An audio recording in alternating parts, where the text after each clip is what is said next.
For my daughter's 8th birthday, my parents sent her a pink dress as a gift. She seemed happy at first, but then froze. "What is this, Mommy?" I looked closer and my hands started shaking. I didn't cry. I did this. The next morning, my parents were calling nonstop. It showed up on a Thursday. Brown box, slightly crushed on one corner. Maya's name written across the label in my mother's handwriting. The careful, slanted kind she only uses for packages and passive-aggressive Christmas cards. At the time, I thought nothing of it. Just a late birthday gift. No big deal. I opened the door, brought it inside, set it down on the table next to some leftover cereal bowls and one half-colored unicorn drawing. The usual chaos. Maya saw it and lit up. She loves mail. You could wrap a rock in tissue paper and she'd still thank you like you paid off her student loans. She was wearing mismatched socks and had toothpaste on her chin. I told her to open it. So she did. Inside, one layer of white tissue paper, neatly folded. Classic Mom.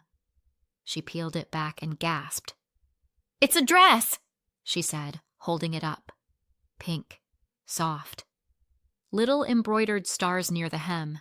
It looked like something you'd wear to a fairy tale-themed brunch or a third-grade piano recital. Not my style, but Maya beamed like it was the greatest thing she'd ever seen. "Wow," my husband said, glancing up from his laptop. "Fancy." "She'll grow out of it in a month," I said, but not unkindly. Maya twirled. The hem spun in a soft circle. I almost said it was sweet, and then she stopped. Not slowly, not dramatically, just stopped. She stared at the front of the dress like it had spoken, her eyebrows pulled together. "Mommy," she said, "what is this?" I stood up, crossed the room. She turned the dress around so I could see. And that was the moment. That was the moment everything inside me started to rattle. It was small, white thread, tidy cursive, centered just above the chest. Little Emily. My hands started shaking before I even registered what I was looking at. "What's wrong?" Maya asked. Her voice was quiet, uncertain. My husband came over, squinting at the dress. "Weird. Maybe they meant to personalize it and got the name wrong." "Is it a mistake?" Maya asked. "Did they think I was someone else?" She looked at me again. "Who's Emily?" I didn't answer, not out loud. Just thought, we don't speak about Emily in this house. Not because we can't, because we know better. "I don't mind," Maya said. "It's still pretty. I can wear it even if the name is wrong." "No," I said. "You're not putting it on." "But it's fine." "You're not wearing it." I didn't say it sharply, but I didn't leave room for questions. I took the dress. Not roughly, just firmly. And I walked out. Didn't slam a door. Didn't explain. Just walked into the bedroom and shut myself in. I sat on the edge of the bed, dress still in hand. My hands were shaking so hard the fabric rippled. It wasn't the same dress, but it looked exactly like the one I remembered. Same color, same collar, same embroidered stars. They didn't save it. They had it made, and stitched her name onto it like that was normal, like that was kind. My breathing went weird. You know that feeling when your chest feels too small for the air? That. I held it in my lap like it might say something else. Outside the door, silence. Maya didn't follow. She's used to giving me space when I need it. I hate that she's learned that skill so young. I stared at the name. And here's the part I'm supposed to explain. Why it mattered. Why it wrecked me. Why I sat in a room holding a brand new pink dress like it was a live grenade. But I won't explain. Not yet. Because you'd think I was overreacting. You'd think, it's just a name. It's just embroidery. It's just a dress. You'd be wrong. That name changed everything.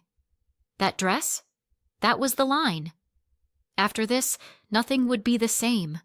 Not between me and my parents. Emily is my sister. But that's just the start of it. Before Maya ever saw that dress, I'd seen it before. Not exactly, but close enough that my hands remembered the shape before my mind did. There was a moment. A room. A celebration. And a dress almost exactly like this one. That's where it started. It wasn't just the name. That was the first thing I noticed, sure. The cursive white embroidery stitched across the front of the dress like a label on something factory sealed. Little Emily. But it wasn't just the name. It was everything else. The fabric, the collar, the length, the stars. I hadn't seen that dress in 20 years, but somehow my body remembered it before my brain did. Like the air shifted. Like it carried something old.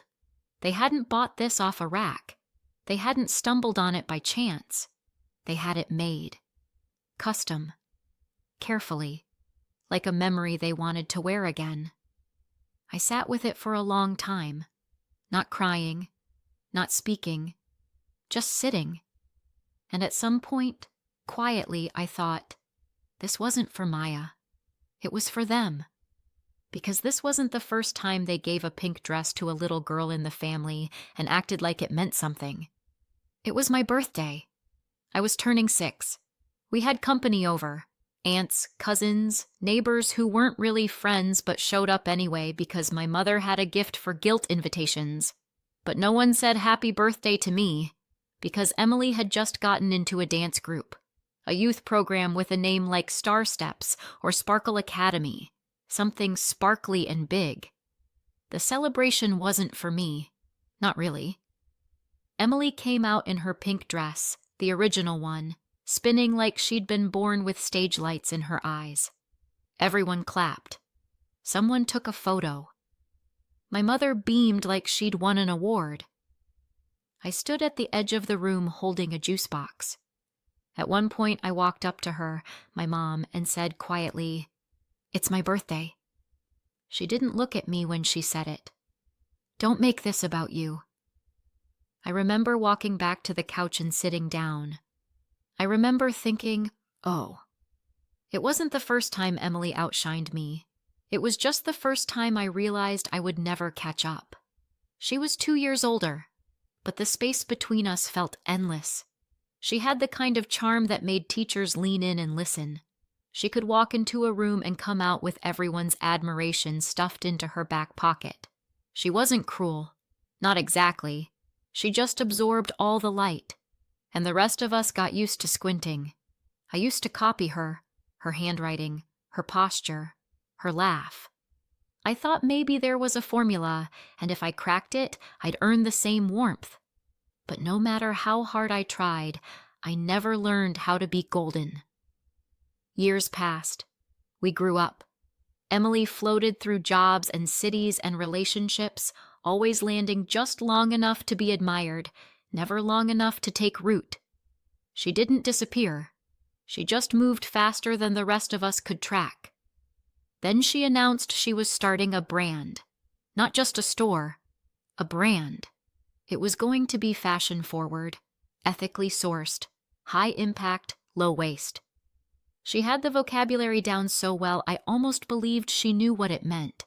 She showed us a website with mock-ups of handmade pieces and professionally photographed samples. She said she had suppliers lined up, said she had customers waiting, said she just needed capital to scale up production. It wasn't a donation. She was very clear about that. It was an investment. She promised a full return within a year, maybe triple, depending on how quickly the second collection took off. The first payments were small, a few hundred here, 1,000 there. She was careful not to ask for too much too fast. She gave updates, screenshots, what looked like invoices, even buyer messages. Then came bigger asks.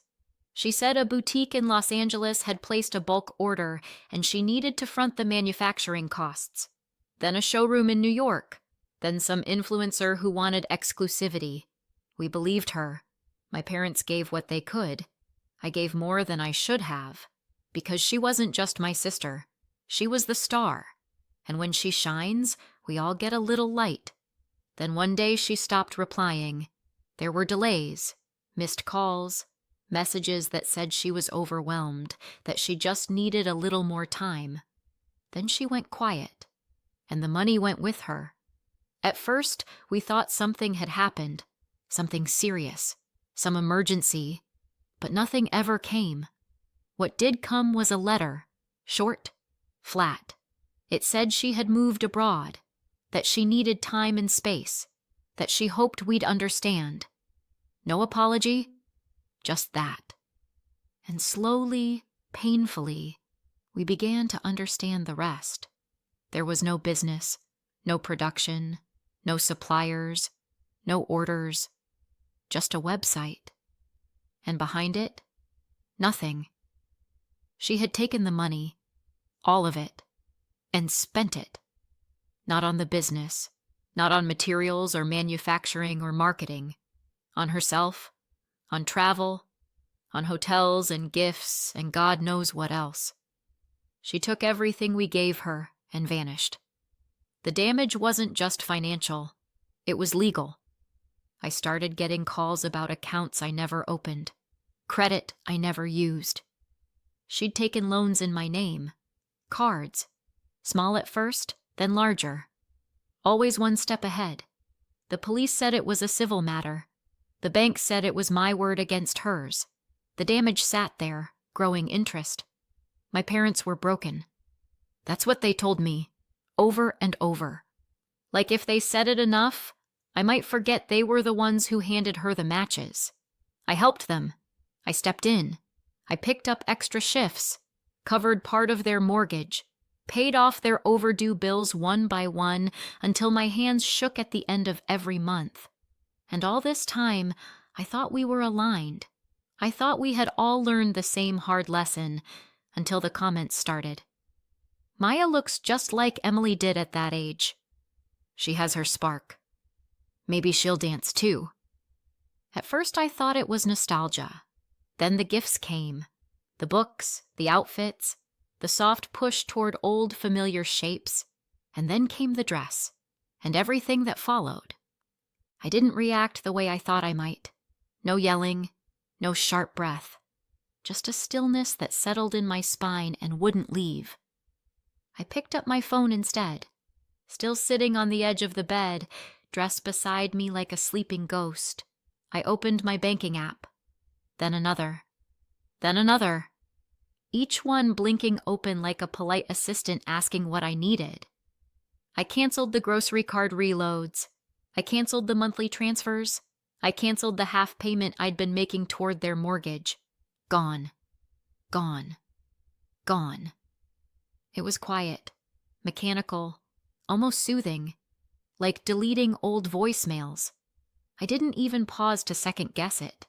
My body was operating on something older than thought. I left the apps open a few moments longer than necessary, just to remind myself it was finally over. Then I stood up, folded the dress, laid it carefully on the desk in the corner, and went to bed. The next morning, I woke up before the sun. Maya was still asleep. My husband was up, making coffee, bleary-eyed but already in his work shirt. "You sure?" he asked when he saw me holding the dress. I nodded. "I won't be long. Can you get her ready for school?" "Of course." He didn't ask anything else. I folded the dress again, this time into a plain brown paper bag. Added a handwritten note.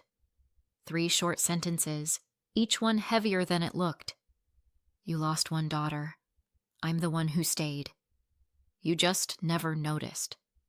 Don't contact me again. I'm not covering your debts anymore. If you want someone to bail you out, ask Emily." The drive was quiet. Not long, but long enough for me to second guess it. I didn't. Their house looked exactly the same, which felt like a joke I wasn't in on. Same overgrown rosemary bush out front. Same cracked flower pot. Same dent in the garage door from the year Dad tried to back out too fast on New Year's Eve. I got out, walked to the porch, set the bag down. No doorbell, No passive-aggressive knock. Just me, standing there, then walking away. The first call came at 9:42 a.m., then another. By 10 o'clock, I had 6 missed calls and 2 voicemails. By 11 o'clock, I stopped counting. I listened to one of the voicemails just to get a taste. My mother's voice, sharp with disbelief. "What is this? You're returning a birthday gift? What kind of message is that?" Then my father, background grumbling. "And what does she mean she's not going to pay anymore? What the hell is she talking about?" More calls, more texts, most of them unanswered, some of them unrepeatable. At 12:27, I picked up. I don't know why. Maybe because part of me wanted to hear them say it to my face. Or maybe I wanted to say something back. My mother didn't waste time. "You're being cruel," she snapped. "You're doing this to punish us for something that wasn't even our fault." Really? She fooled all of us. And yet you keep asking me to pay for it. She's your sister. She was your favorite. Don't be petty. That one almost made me laugh. Almost. "We lost her," my mother said, quieter now. "You know that. We lost a daughter. You didn't lose her. She stole everything you gave her and ran. So now you're going to take Maya from us too?" I sat with that. Let it echo a bit. "You don't want Maya," I said. "You want Emily. You're just trying to find her in someone else." "That's not fair." "No," I said. "What's not fair is that I was the one who stayed. I was the one who cleaned up after her. I worked 2 jobs. I sent you money every month, and none of it was ever enough, was it? That's not true. Then name one time you looked at me and didn't see a disappointment." Silence. "Exactly. You're being dramatic. I'm being done." I hung up. Then I blocked the number, deleted all the calendar reminders, rent help, grocery card, transfer for water bill. I opened a blank spreadsheet, named it things that are mine. There wasn't much in it yet, but for once, it was clean. It wasn't peace, but it was mine. I thought it was over, that the worst had already happened. I was wrong. I thought the dress was the turning point, the phone calls, the blocked numbers, the canceled payments.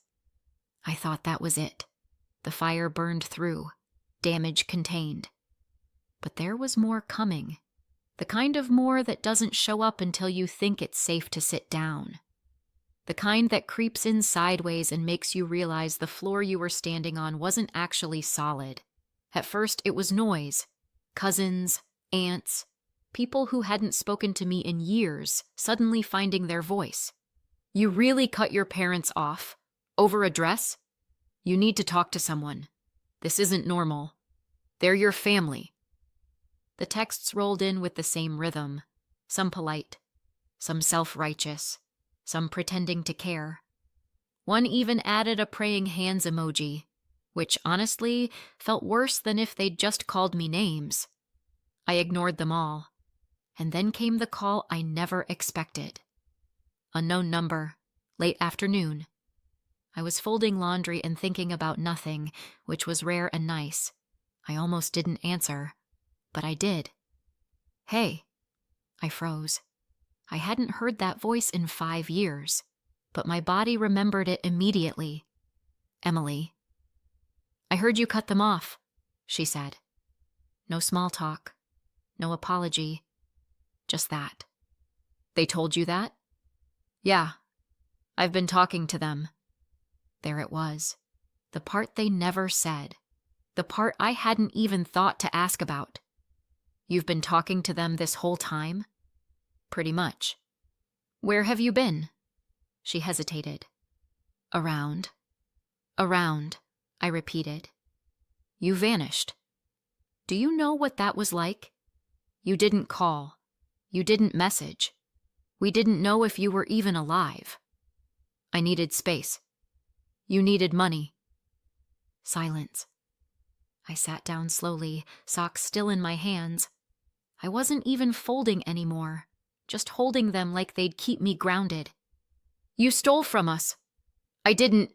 You did. You told us it was an investment. You promised returns. You had fake clients, fake invoices, fake everything. And you took everything we gave you. I didn't mean... You wrecked my credit. You opened accounts in my name. Do you know what that did to me? I had to work 2 jobs. I couldn't qualify for a mortgage. I had to put everything I wanted on hold so I could pay off what you did. She breathed in sharply, but said nothing. You ruined us, I said, low and flat. And then you disappeared. I didn't know what else to do. Try starting with sorry. They need you, she said suddenly, deflecting like she always did. They're getting older. Things aren't easy.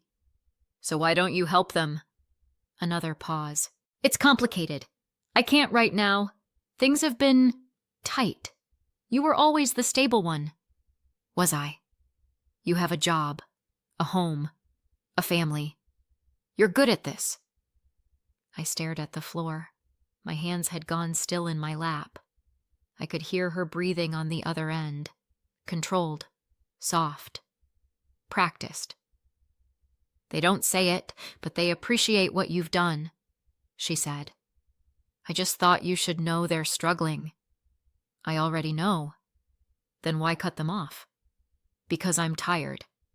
Everyone gets tired, she said, and for a second I thought she might actually sound human. But that doesn't mean you give up. No, I said. But it means I finally start choosing myself. Something you've always been great at. She didn't respond. Then, if you want to throw everything away because you're angry, that's on you. And just like that, she hung up. I stared at the phone for a long time. Part of me had still wanted it to be different. Even now. Even after everything. But she hadn't called to reconnect. She'd called to press a button that used to work, and when it didn't work, she hung up, just like she always did when things got hard. The next morning, a knock at the door. It was early. I was making coffee. Maya was getting dressed upstairs. My husband opened the door before I could stop him, and there they were, my parents. My mother held a cake box. My father stood behind her like a statue with tax problems. We just want to talk, she said. We don't want to fight. I didn't invite them in. I didn't even move. I just stood in the kitchen, coffee half poured, arms crossed. You talked to Emily, I said. They didn't deny it. We have. For a while. How long? Since that first year she left. So the whole time. She needed us. And you needed money, which you got from me. So you used mine to help her. It wasn't like that. It was exactly like that. My father finally spoke. She's in trouble. Real trouble. She's scared. She's always scared. She made mistakes. But she's your sister. And I'm your daughter. They didn't say anything. I was the one who stayed. I was the one who helped. And you let me think I was helping you. You were. No. I was helping her. You just didn't say it out loud. We didn't know how to tell you. I laughed. It was a small, bitter sound. You watched me work 2 jobs. You watched me cover your bills. And you said thank you with a straight face while wiring money to the person who caused it. It's not that simple. Then explain it. Make it simple. Make it make sense. They couldn't. She's our daughter too, my mother said finally. So am I. My husband hadn't said a word since opening the door. He stood behind me now, arms folded, gaze flat. Not angry, just finished. I think it's time for you to leave, he said. They didn't argue. They just looked at me like I was the one who'd shattered something. And maybe I had. It's been over a year. I haven't spoken to them since that morning at the door. No calls, no texts, Nothing from them and nothing from me. I heard through someone, a second cousin maybe, or one of those family friends who still thinks group emails are a personality, that Emily came back. Apparently, things abroad didn't work out. When the money stopped, so did the stability. She's living with them now. I guess that makes sense. She always knew where to land. They're selling the house. Too much upkeep. Too many bills. It's not the first time she left them broke, but it might be the first time they noticed. I didn't ask where they're moving. I don't want to know. Maya doesn't ask about them anymore. She used to.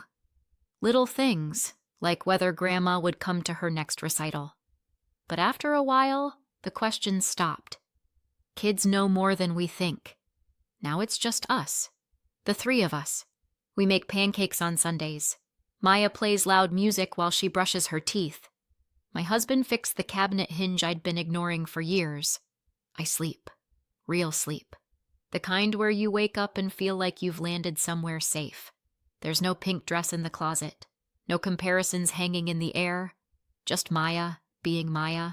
Just me, finally being something other than the one who stayed. Was it too much? Was it not enough? Feel free to leave a comment, and don't forget to subscribe.